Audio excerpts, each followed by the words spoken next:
penyebab utama cuci darah tersebut apa saja dokter? Apa juga karena terdapat kandungan batu atau apa? Atau juga karena ada pola makan, ini dokter?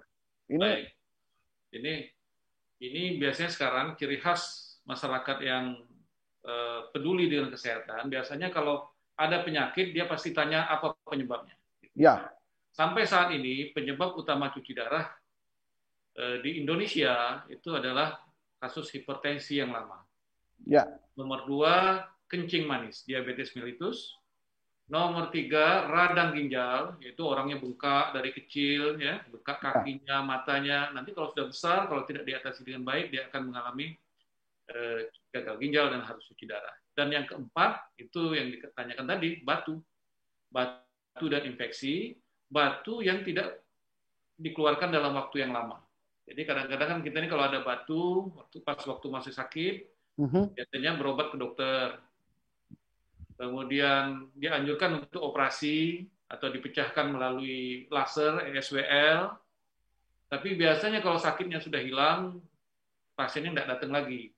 Jadi tidak mau operasi karena yang namanya sampai sekarang ini yang namanya operasi itu masih tetap satu hal yang menakutkan gitu. Tapi kalau dia menyumbat dalam waktu yang lama sehingga ginjalnya jadi rusak dan itu terjadi pada kedua ginjalnya, akhirnya harus lakukan cuci darah.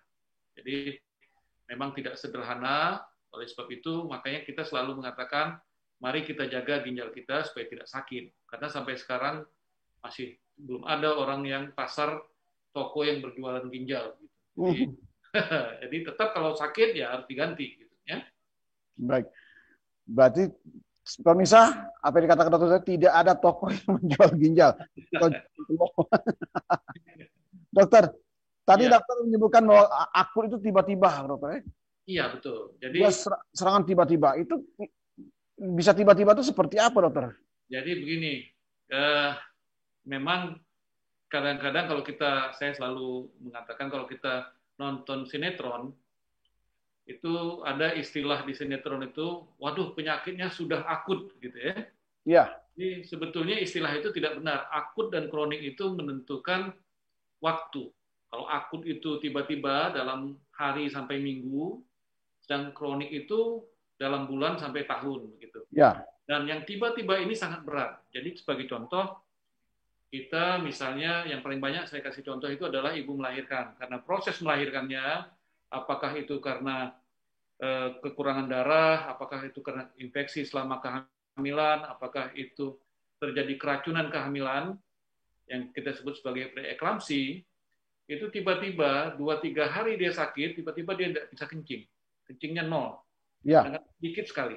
Nah ini jadi hanya 2-3 hari sampai minggu dia tiba-tiba tidak bisa kencing, kita periksa fungsi ginjalnya tiba-tiba sudah menurun.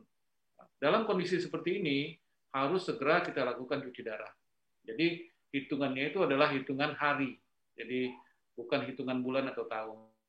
Dan itu juga banyak terjadi kalau waktu kita musim kolera zaman dulu beberapa tahun yang lalu. Ya. Kalau koleranya tidak diatasi dalam 2 hari saja, jadi tidak diinfus, tidak dikasih obat, itu orang tersebut akan mengalami gagal ginjal. Namanya gagal ginjal akut. Ya. Caranya bagaimana? Infusnya kita tambah, cairannya kita tambah lagi, kemudian kita lakukan cuci darah 2 atau 3 kali, biasanya orangnya sudah akan sembuh lagi.